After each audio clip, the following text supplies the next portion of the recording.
Good afternoon, Mr. Chair. Magandang hapon po sa ating lahat. Maraming salamat at dumalo si Mr. Duterte dito sa meeting natin sa Quadcom. No? Ilang beses po natin pinapatawag kahit doon sa Committee on Human Rights ay hindi po dumating. So, yung unang tanong ko po, Mr. Chair, ito pong war on drugs, nung panahon po ni Mr. Duterte, sa tingin po ba ng ating resource person, Mr. Chair, may na-accomplish po itong war on drugs? I had to do it because it was demanded of the time. And whether you believe it or not, whether you have the statistics different from ours, the government, it has gone a long way to protect the people, especially the children. Successful po. Successful po ba ang war on drugs ninyo, Mr. Chair? Successful, ma'am. So, how do you measure po yung success nung war on drugs? Well, because there's minimize yung drugs.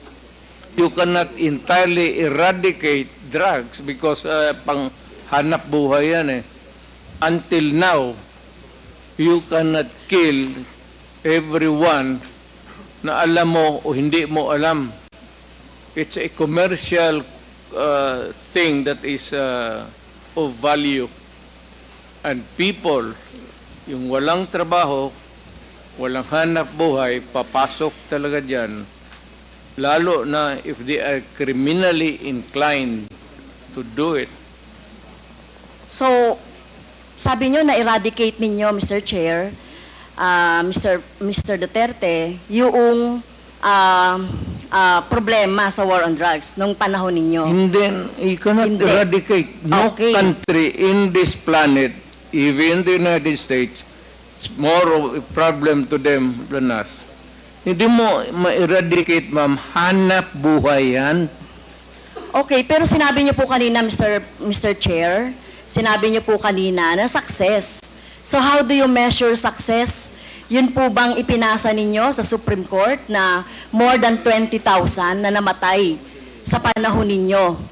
Yung extrajudicial killings na karamihan ay mga bata. So nandito nga kanina, no, Mr. Chair, Mr. Duterte, yung mga biktima, yung mga pamilya ng mga biktima, lalong-lalo na yung mga biktima na inosente, mga bata, no? Walang kinalaman sa droga, kagaya ng mga pinisent ng mga nanay dito.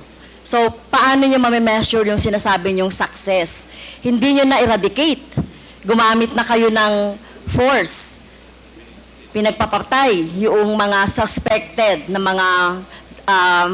mga drugs personality. Pero, hindi pa rin na-eradicate. Sabi nyo, hindi nyo ma-eradicate yan eh, kahit na gumamit na ng patayan.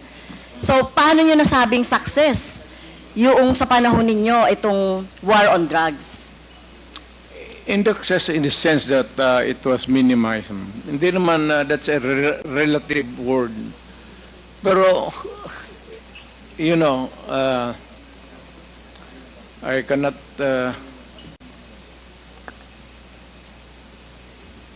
minimize. Basta ginawa ko yung dapat kong gawin sa panahon ko, ma'am. Whether it is really acceptable to all or none at all, ginawa ko yung dapat gawin ko as president at that time. Now, if you are asking for accountability, then if you can, I said, ina-admit ako naman, file the case, and I will go to jail willingly if you can prove the case, because this is a democratic country and there is a democratic process. Even for criminals, and even for a president or mayor who committed a wrong in the campaign against the drug menace of this country. Okay, so sa tingin ko po, Mr. Chair, hindi kayo naging success, no? Sa dami ng napatay na biktima ng EJK, hindi yon, no? Hindi yon yung makikita natin na na-minimize na talaga yung droga. In fact, tama ba to, Mr. Chair, na wala namang mga big fish na nahuli during your time? So, pwede mang magbanggit, Mr. Chair, si Mr. Duterte, na mga big fish, yung mga drug lord, mga nagmamanufacture ng droga during that time. Kasi ang nakita lang natin ay bloody, no? Dugo ng ating mga maliliit, mga mahihirap na mga mamamayan. Pwede ka bang magbanggit, Mr. Chair, si Mr. Duterte, na drug lord o malalaking smuggler ng droga na napatay or nahuli or napakulong sa panahon mo? Ma'am, magtanong ako. Mr. Chair, ako po yung nagtatanong. Point of order. Hindi, teka muna. Pwede po sasagutin na lang ng resource person. Mali yung tanong mo eh. So, Mr. Chair, bakit mali po yung tanong ko? Ang tinatanong ko lang po, may nahuli ba kayo na malaking kriminal, mga drug lords, mga nagmamanufacture ng droga sa panahon niyo po? Kasi ang nakita lang ng tao ay yung mga namatay na mga bata, na mga small time, na mga drug addicts, or mga pusher, etc. O meron mang mga LGU na mga mayor, merong iba. Kaya lang, yung pinanggagalingan po ng droga, meron po ba, Mr. Chair? Meron, ma'am. Marami doon nasa dagat, harap ng Davao. Yung iba naman dyan sa Mount Apo. Can you elaborate on that? Anong dagat at anong tapo? Tinapon ko. Sino po yung mga tinapon ninyo na mga drug lord at smuggler at malalaking fish sa droga? Hindi ko na tinanong bakit pa ako magtanong. Basta pag nahuli, drug lord, I take over, lagay ko sa bangka, pagdating doon sa dulo, talian ko yung kamay pati paa, tapos itapon ko. Okay. So, dapat po magbanggit kayo. At alam ko po, Mr. Chair, si Mr. Duterte ay isang lawyer. At alam ninyo yung due process. At alam nyo ba paano pahalagahan ang buhay? Whether yan po ay talamak na kriminal o wala ng pag-asa sa buhay or whatever, kung nahuli, dapat ay binigyan ng due process, ikinulo, inahuan ng cases, kinulong, at hindi agad-agad ng pinapatay na katulad ng ginagawa ninyo, Mr. Chair, ni Mr. Duterte. Ginagawa ni Mr. Duterte yung sa sinabi niya. Ma'am, ang preso kasi ma'am sa amin is only good for 40, 50. Minsan umaabot na kasi ng 80, 100. Overcrowded na. So, yung iba, itatapon mo na lang para medyo maluwang. Well, excuse me sa mga audience, no? Siguro may kakampi dito si Mr. Duterte. Hindi po nakakatawa yon. Hindi ako nagpapatawa, ma'am. Pero hindi po kami natatawa. Mr. Chair, wag mong gawing katatawanan But hindi ang hearing na ito. Sinasabi ko sa iyo. Well, naging presidente ka, Mr. Chair. Correct. Pero dapat alam niyo po yung due process at pagpapahalaga sa buhay. Hindi yung ganyan. Sino bang may kasalanan? Bakit po congested ang ating mga kulungan? 'Di ba? Bakit po sinasabi ninyo hanap buhay ng ibang mga tao yung droga? 'Di ba dapat obligasyon ng pamahalaan na i-provide ng pagkakataon, oportunidad para sa employment ang mga tao para hindi po na ano sa droga na katulad ng sinasabi ninyo, no, mga dahilan.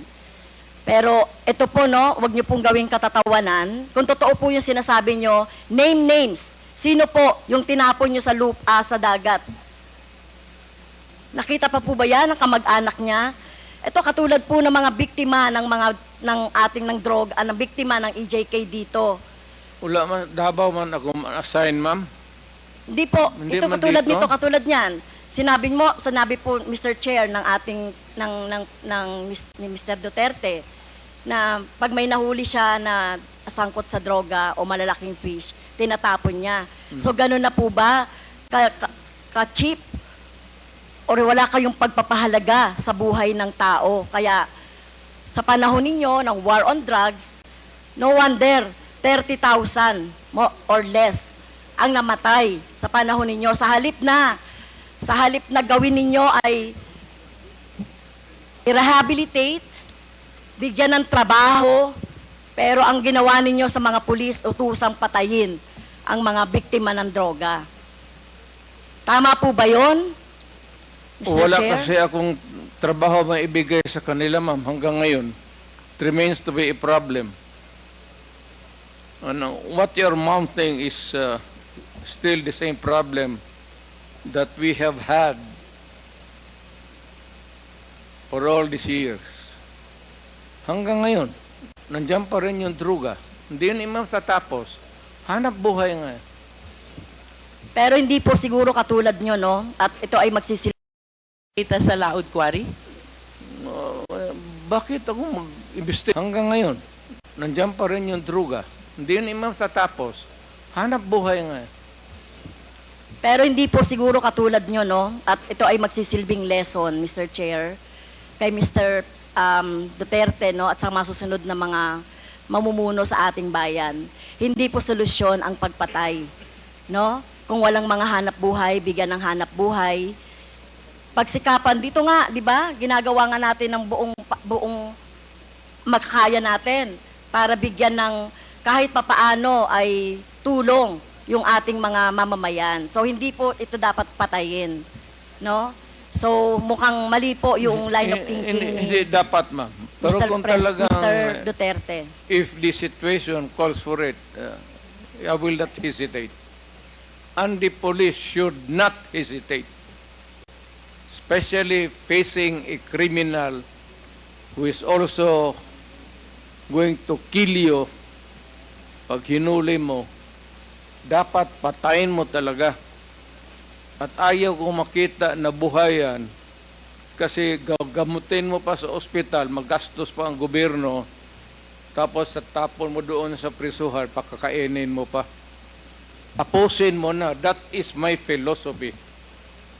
And I don't believe in I you, do, Mr. if you do Mr. not Chair. like if you do not like my ideology, fine. That's mine. Bahala ka na sa buhay mo kung ano yun. Opo. At bahala na rin po yung ano, no, yung hustisya, no, yung batas sa inyo po, whether dito sa bansa or sa ibang bansa po. Naging presidente Pero kung ako. ganyan po yung, Mr. Chair, kung ganyan ang line of thinking ni Mr. Duterte, na walang ano, no, ganyan niya ituring ang mga mamamayan, na kapag hindi niya mabigyan ng hanap buhay, nagdroga yan, patayin na lang. So what kind of thinking of that, Mr. Chair? Right thinking. That's yours. Sa ano niyo yun? What can you think of? It's the right thinking. I don't believe in you. Well, Okay, next, Mr. I'm not Chair. asking you to believe in me. Okay, fine. Far from it. Fine, Mr. Chair. In same Senate hearing, Mr. Chair, Mr. Duterte said, encourage the criminals to fight. Encourage them to draw their guns. Yan ang instructions ko. And the only way na hindi kayo makulong, and to justify the killing is bigyan mo talaga ng panahon na lumaban. Okay? So, madalas po, Mr. Chair, no, nababanggit dito, self-defense ng mga pulis, yung ginagawa nilang pagbaril o pagpatay sa mga biktima ng ano no na or yung mga hinuhuli nila at pinapatay nila. So, as a lawyer, Mr. Chair, tanungin ko si Mr. Duterte, ano po ba yung elements of self-defense? When your life is placed in danger, whether as a civilian or a police, you have the right to defend. And if your life is in danger, kill the idiot in front of you, or you will die as an idiot. At yung kriminal, malayang but have the satisfaction of doing his thing. Okay, yun po ba, as a lawyer, yun po yung inyong alam tungkol doon sa elements ng self-defense?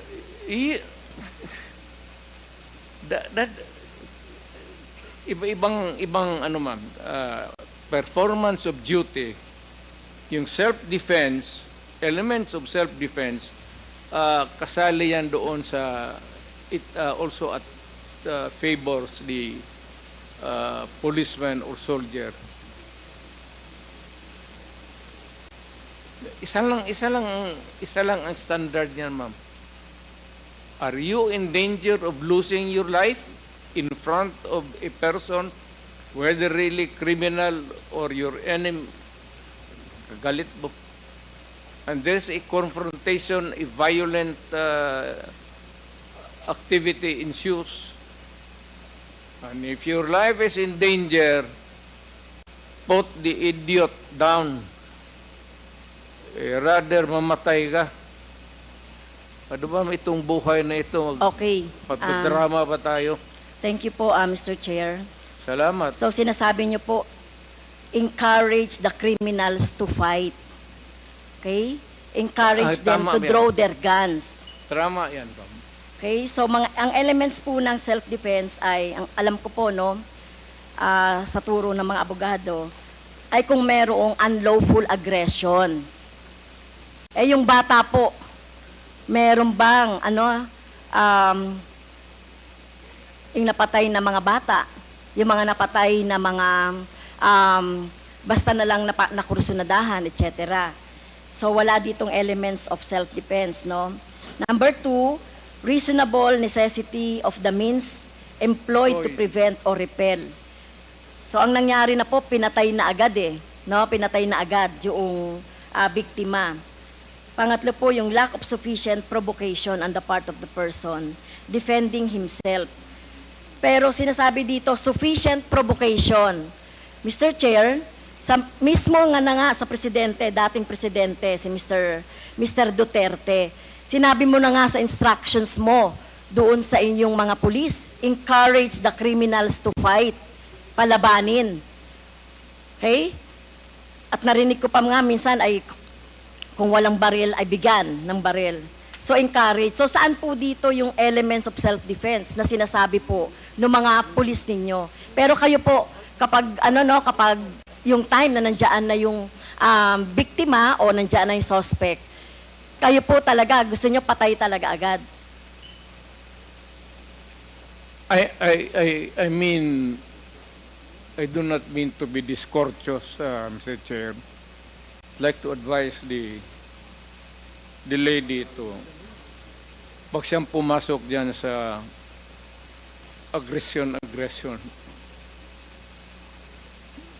you'd never understand that.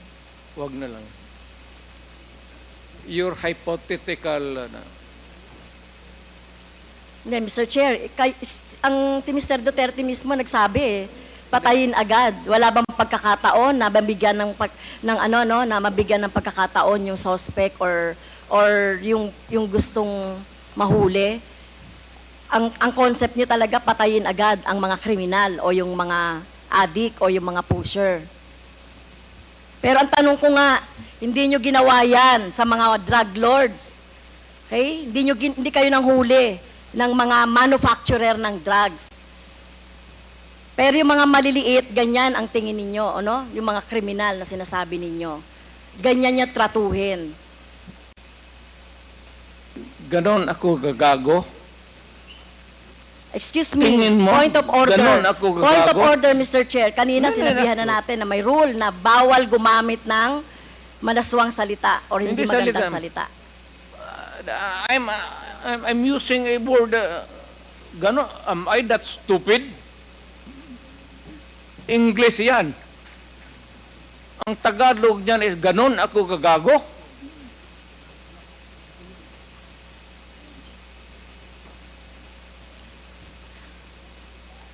Abogado ako, fiscal ako, ganon ako gagago.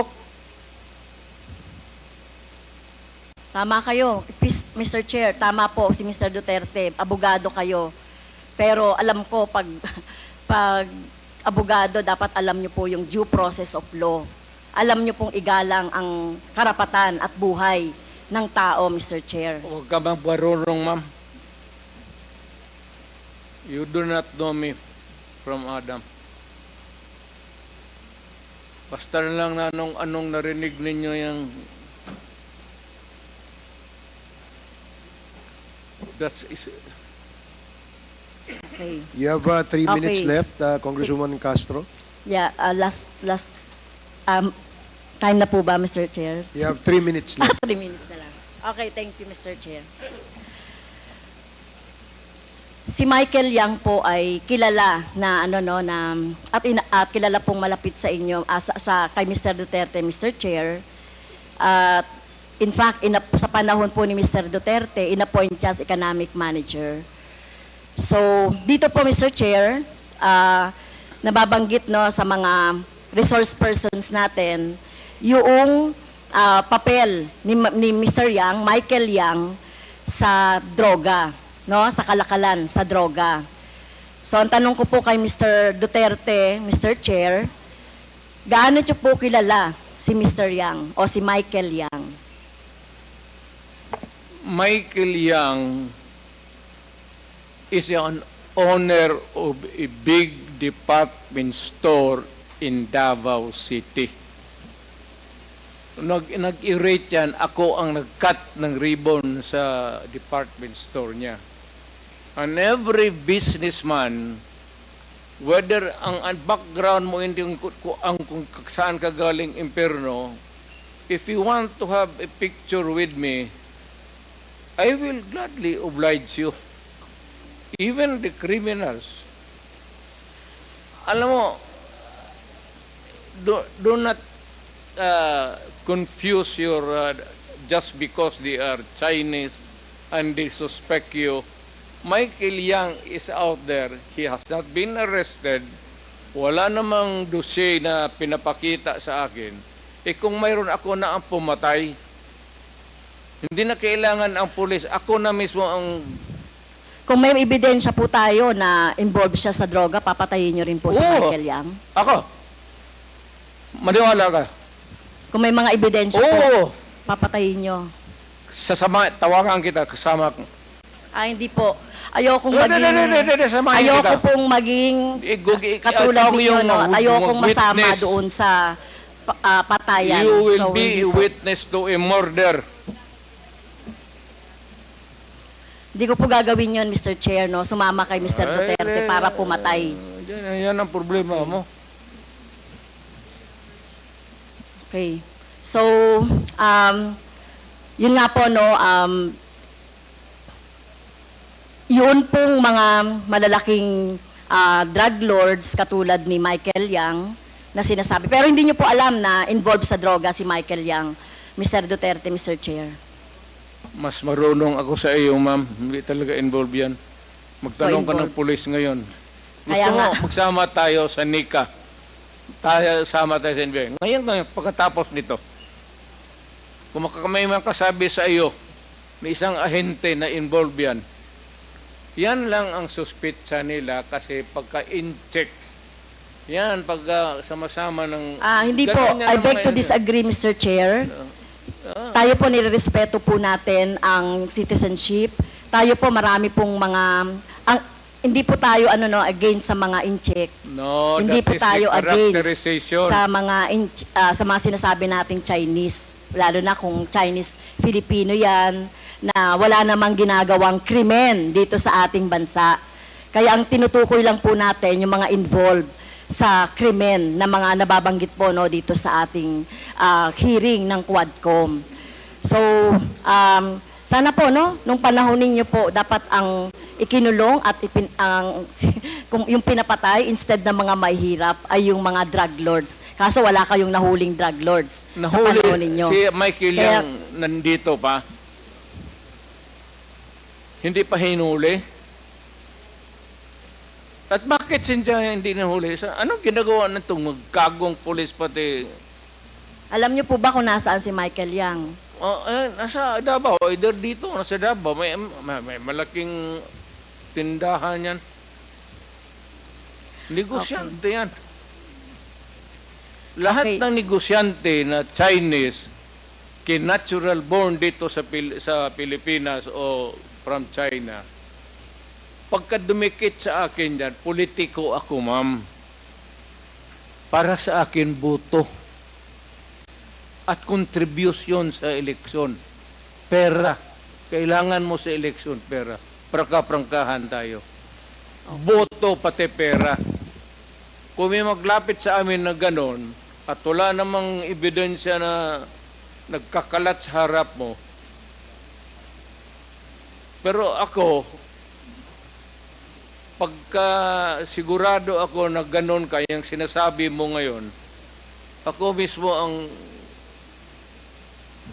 gogorgor sa tao na yan. Okay. Wala akong pasensya dyan sa mga ganon. So, Okay. do not worry. Last question. Last I love question. my Last question country na po, more Mr. than Chair. anybody else in this room. Dahil hindi po ako nasatisfy doon sa sagot ni Mr. Duterte, kaugnay doon sa, kasi gusto nating maturuan yung ating taong bayan, ano, about doon sa, laging inaargumento na lang, self-defense, or whatever, no, o yung pag-encourage ng mga criminals to fight. So, pwede bang matanong si Ma'am, Attorney I am Neri? not here to satisfy you. Attorney Neri, Mr. Chair, to explain the elements of self-defense at bakit hindi pasok dito yung mga arguments ni Mr. Duterte. Thank you. Yung- Thank you, Mr. Chair. Hindi pasok po yung element. Ang elements kasi ng self-defense is una muna unlawful provocation on the part ng biktima. So kung inudyukan mo yon, ibig sabihin hindi siya nagpo-provoke. So tapos agad yung self-defense yun. Yung nabanggit ni Presidente kanina na official duty, sa totoo lang, ang self-defense, whether official ka ng gobyerno o individual kang pribado, hindi yan requirement, hindi siya element. Kasi kahit wala kang official duty, pag ikaw may unlawful aggression ng isang tao, may karapatan ka mag-self-defense. Ang pangalawa, lack of sufficient provocation on the part of the police. Admission mismo ng Presidente na pinrovoke. So hindi talaga papasok sa elements ng self-defense yung ginawa ng police. Ngayon, klaro ba sa mga statements ng dating presidente, yung kill, ina-admit niya naman yon. Yung pag-claim ng self-defense, afterthought na yon, tingin ko, Mr. Chair, kasi hindi naman yan binabanggit dati. Pangalawa, alam ng police yung self-defense. Parang may kausap kang command conference, tapos, oy, pag nanlaban, tirahin nyo ha. No, all the policemen knew about that. That's not the issue. Ang context ng issue, Mr. Chair, sa Quadcom hearing, and in fact sa Senate, yung issue talagang right in the minds of everybody is hindi nanlaban. Wala namang wala namang nagdedebate dito na pag ang police ba ititreten, may karapatan ba siyang manlaban? Walang ganong debate dito. Wala sa discourse yan sa buong bansa. Nobody is saying na nanlaban na, may karapatan ka ba na birahin o hindi. Everybody knows that. Pero ang issue dito na ina-avoid ng kapulisan for a long time at ng administrasyon ni President Duterte, yung issue ng hindi talaga nanlaban. And in fact, we have some photos, if the COMSEC can show it, to prove that point, Mr. Chair, na hindi nanlaban. So nagtaka ako sa mga ilang general nung unang panahon na palagi nilang sinasabi, kung tinitreaten ka, that was not the issue. I'd like to clarify it once for all. All these families, the victims, yung mga nanay na namatayan ng anak, namatayan ng asawa, namatayan ng tatay, ang sinasabi nila, lumuluhod na po. Nagmamakaawa na. So the issue na threat, hindi. Pero very frank naman ang dating presidente kanina, ina-admit niya naman na hindi naman ng laban, di ba? So may na-admit siya, tinatapon na lang sa dagat. So all these things naman shows na the issue of self-defense is not really an issue here. So the answer of the president as to the elements of the crime of self-defense is not on point, to say the least. And in fact, parang magkakaproblema ngayon ang mga pulis sa RTC kung saan sila kinakasuhan because the element of self-defense was already taken away. Thank you, Mr. Chair. The issue was Thank you, not Mr. raised Chair. by me. I was just responding. Hindi ako mag-issue ng self-defense diyan kung bakit ako mag-yak-yak ng self-defense kung hindi yan binote out dito sa forum na ito. Sige po. Actually, ganito yan. May I be allowed to? Ang issue talaga dyan is yung pulis na pinapatay. At ang pulis kung pumapatay, sa totoo lang, if they are out there to kill for whatever reason, legal or not, itong mga, hindi yan binabaril yan. Hindi yan hinaharap na sa self-defense. Wala yung self-defense. Sige po. Salamat po sa paliwanag ninyo. Gagong pulis ang mag-istorya ng self-defense niya. Sige po. Salamat po, Mr. President, sa paliwanag ninyo. That was the last question of Congresswoman Castro. So the next to interpolate is Mr. President, gusto niyo po bang mag-break? Nahiya lang ako, sir, pero kanina pa ako talaga naihi isang... Sige po. 1 minute suspension. Isang tonelada na itong sa